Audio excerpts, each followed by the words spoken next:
The Hindu का news है, health ministry taking stock of cold chain for vaccine supply.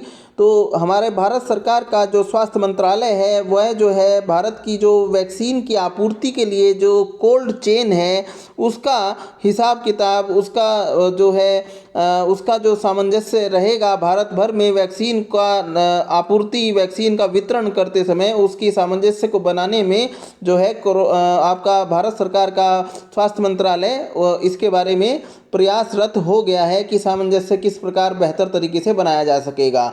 India will need many more storage facilities.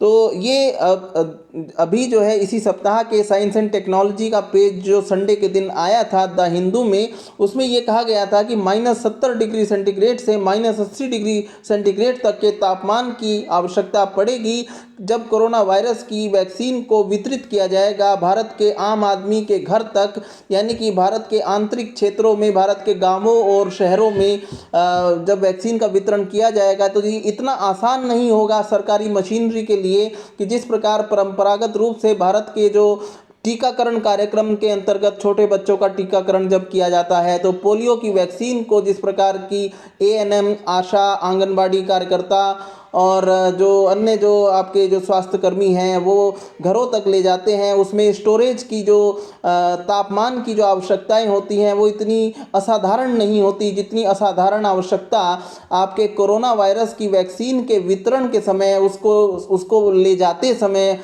जिस असाधारण तापमान की आवश्यकता पड़ेगी। -70 डिग्री सेंटीग्रेड से -80 डिग्री सेंटीग्रेड का तापमान भारत में ऐसे कार्यकर्ता जो कि स्वास्थ्य कार्यकर्ता घरों तक पहुंचते हैं उनके लिए उस वैक्सीन को खराब होने से बचाने के लिए बनाए रखना ये बड़ा ही क्रिटिकल मुद्दा है जिसके बारे में स्वास्थ्य मंत्रालय भारत सरकार जागरूक है और वो इस बारे में प्रयास आरंभ कर चुका है।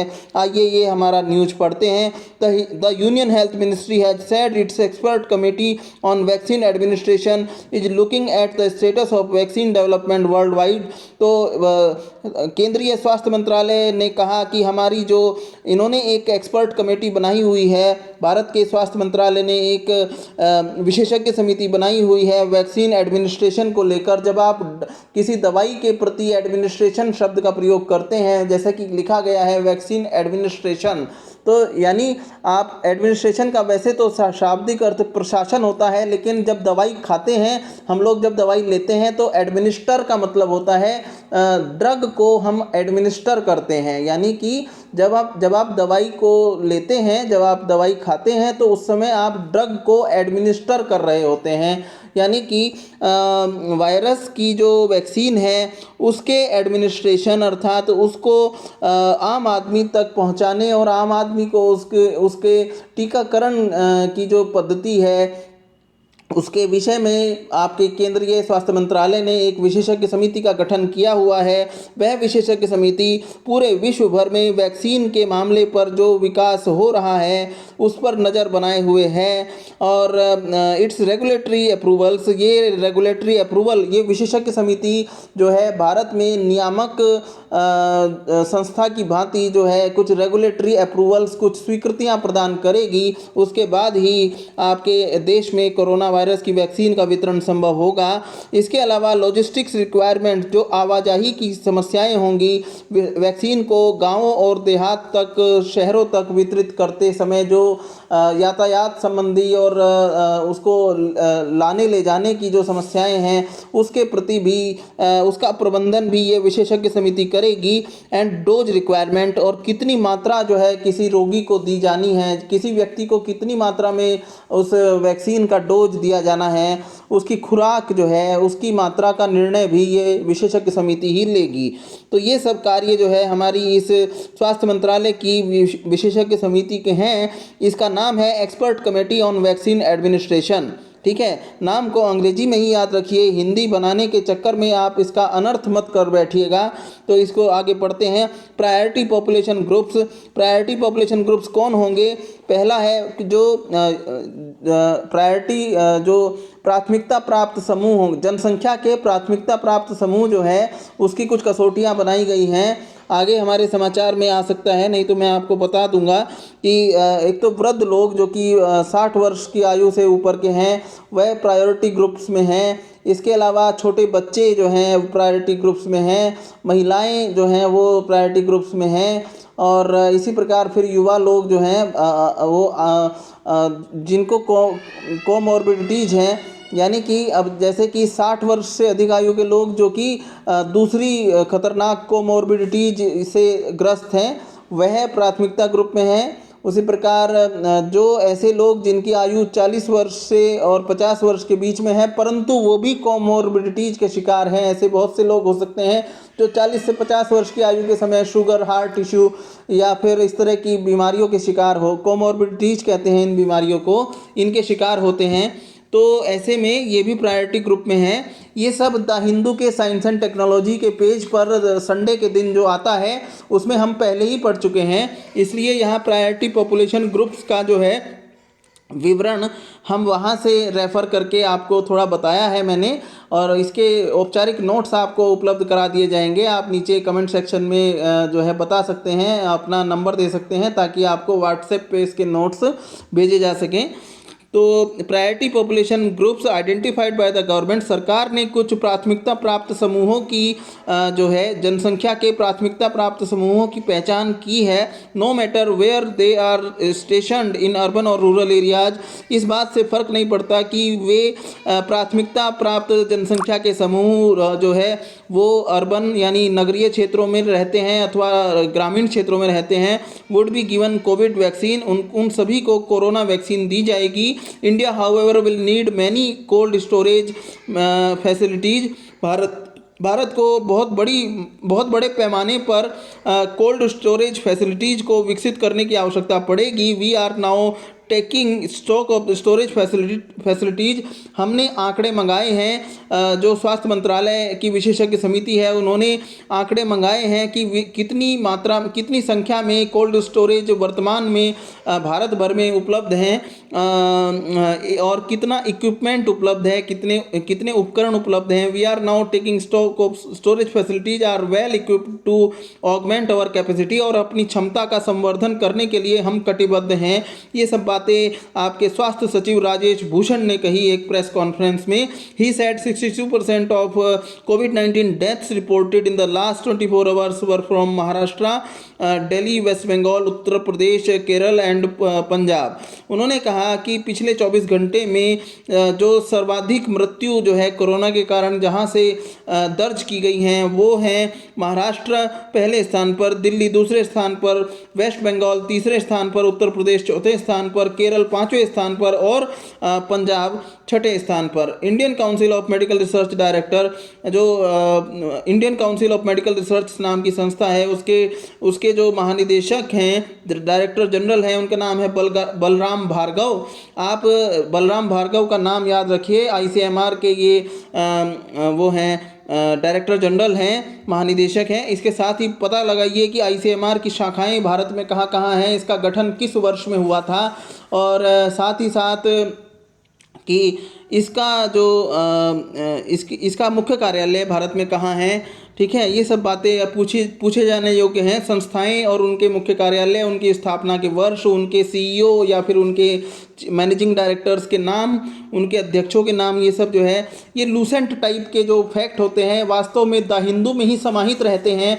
आप लूसेंट की जो लिस्टें, जो पुरानी पढ़ चुकी लिस्टें किताबों से याद करते रहते हैं, उनसे आपका समय बर्बाद होता है। आप द हिंदू पढ़िए। द हिंदू में बहुत सी संस्थाएं आपको पता लगती हैं, बहुत सारी संस्थाओं के नाम आपको पता लगते हैं। उन जो संस्थाएं चर्चा में हैं, करंट अफेयर्स की चर्चा में हैं, उनके मुख्य कार्यालय, स्थापना के वर्ष, अध्यक्ष का नाम, ये सब चीज़ें आप ढूंढिए और वेबसाइट पे जाइए, संबंधित संस्था की वेबसाइट पे जाइए। अबाउट अस के अंदर जाएंगे वेबसाइट के अंदर, तो संस्था के वेबसाइट पर सबसे प्रामाणिक सूचना आपको प्राप्त होती है।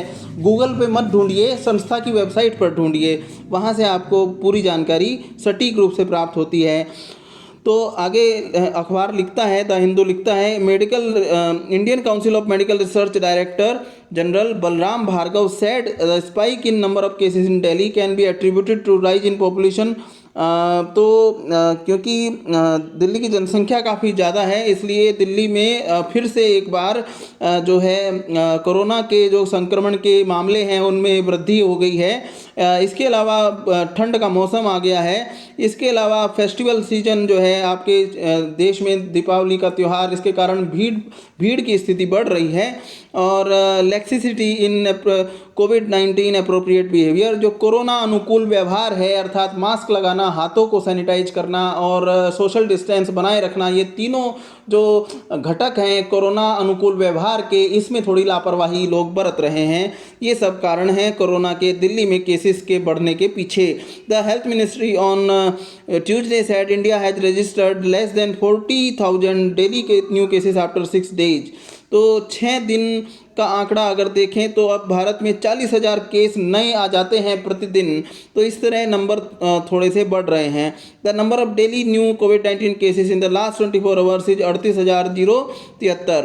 तो 38,073 केसेस पिछले 24 घंटे में रिपोर्ट किए गए हैं जो नए संक्रमण के केस हैं। For the third day in a row daily new cases have been sustained below 50,000 mark. यद्यपि ये संख्या 50,000 से नीचे ही बनी हुई है पिछले 3 दिन से। The active cases load that shrunk to 505,265। तो यद्यपि जो सक्रिय केसों की संख्या है उसमें कुछ कमी आई है। वो इस समय 5,05,265 जो केस हैं वो पूरे भारत में सक्रिय हैं इस समय। The recovery rate is also as a consequence increase to 92.64%। Recovery rate बढ़ा है, वो 92.64% चल रहा है। राष्ट्रीय रिकवरी रेट है ये। Total recoveries as of today are 79,59,406।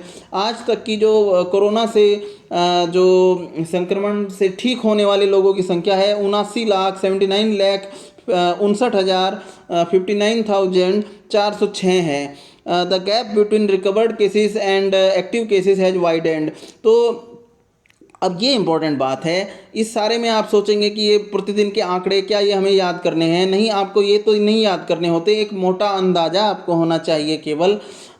लेकिन ये बात समझ लीजिए कि कोरोना का अंत कब होगा? जब जो है रिकवर्ड केसेस और एक्टिव केसेस का जो फासला है वो बहुत अधिक बढ़ जाएगा।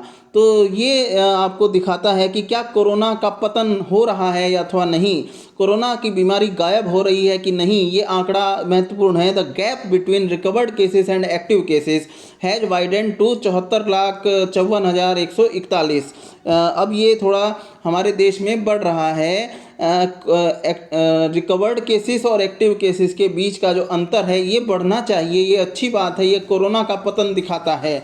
The ministry said 78% of new recovered cases are in concentrated in 10 states UTs. तो कुछ भारत के कुछ राज्य ऐसे हैं जो कि अच्छा कार्य कर रहे हैं।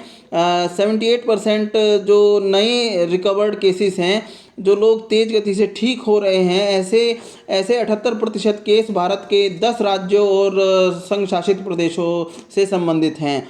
Delhi continues to report the highest daily new cases 5,983। Delhi में तो ये केसेस की संख्या बढ़ती हुई दिखाई दे रही है। कल 5,983 केसेस जो है नए रिपोर्ट किए गए हैं, which is less than its previous day tally. यद्यपि इससे एक दिन पहले 7,745 केस जो है रिपोर्ट किए गए थे, as followed by West Bengal. तो ये बात, इसके अलावा जो केसेस की संख्या के बढ़ने के नया संक्रमण है, कोरोना के संक्रमण के नए मामले बढ़ने की जो गति है वो सबसे तेज दिल्ली में है। दूसरे स्थान पर पश्चिम बंगाल में है जहां पर 3,907 नए केसेस जो हैं आए हैं। केरल का स्थान तीसरा है जहां पर कि 3,593 केस आए हैं। महाराष्ट्र का स्थान चौथा है, 3,277 केस आए हैं। अब आप पूछेंगे कि ये जो आंकड़े हैं ये तो परिवर्तनशील रहेंगे, लेकिन भैया इसको आज नोट कर लीजिए इनके स्थान क्या क्या हैं। तो जब परीक्षा देने जाएंगे उससे पहले आप अगर आज नोट कर लेंगे तो बाद में इसे अपडेट कर पाएंगे कि लेटेस्ट पोजीशन परीक्षा से पहले वाली स्थिति क्या है और उसके अनुसार अपने प्रश्न के उत्तर को ठीक कर पाएंगे। इससे आपको एक पीरियोडिक एक आप पूरी अवधि के दौरान किस किस तरह से इन स्थितियों में परिवर्तन हुआ है है ये भी आपको पता लगेगा। एक विश्लेषण आप तैयार कर पाएंगे अपने नोट्स के अंदर। और विश्लेषणात्मक नोट्स से आपको कई बार जो ऐसा होता है कि आयोग के जो विकल्प हैं वो आयोग के विकल्प आपके जो लेटेस्ट वाला आंकड़ा आप नोट करके गए थे उसके अनुसार नहीं बने हैं, आयोग के विकल्प कुछ पुराने पड़ गए हैं, आपने कुछ और पढ़ा था, तो ऐसे में आपका प्रश्न गलत हो जाता है। अगर ये विश्लेषण आप पीरियोडिकली जल्दी जल्दी जैसे आप जब आप इसको एक बार नोट कर लेंगे तो आपको हर 10वें 15वें दिन इसको अपडेट करना चाहिए, जिससे कि आप इतनी मेहनत करेंगे तो उससे क्या होगा कि आपका उत्तर गलत नहीं होने पाएगा। आयोग का जो विकल्प है वो कहीं ना कहीं आपके नोट्स से मैच करेगा, ये मेरा कहना है, ये इसका महत्व है इस तरह की चीज़ों को नोट करने का। It said India has also reported 448 case fatalities in the past 24 hours. अभी भी 24 घंटे की बात करें तो भारत में लगभग 448 लोग जो हैं प्रतिदिन प्रत्येक 24 घंटे में मर जाते हैं कोरोना के कारण। आज की स्थिति की बात करें case फैटेलिटीज with the ministry saying they have continued to decrease to less than 500 fatalities reported by the second day। और 500 से कम जो है मृत्यु हो रही हैं आजकल। 448 जो है पिछले 24 घंटे में मृत्यु हुई हैं कोरोना के कारण। 10 states and UTs account to nearly 78%। although Maharashtra saw the most casualties, its contribution to daily deaths has decreased to 18.97%। तो यद्यपि महाराष्ट्र में बहुत ज़्यादा मृत्यु हुई है पिछले 24 घंटे में, लेकिन इसका जो योगदान है राष्ट्रीय स्तर पर जितनी मृत्यु हो रही हैं पूरे देश का जो सम्मिलित आंकड़ा है उसमें महाराष्ट्र का योगदान अब धीरे धीरे कम हो रहा है। यानी महाराष्ट्र में मृत्यु दर जो है अब धीरे धीरे कम हो रही है, यानी कि कोरोना की रिकवरी रेट बढ़ रही है। ये महाराष्ट्र सरकार के अच्छे प्रयासों का नतीजा है। चलिए खैर, ये हमारा न्यूज़ यहीं समाप्त हो गया। आगे बढ़ते हैं, आगे देखते हैं अगली न्यूज़।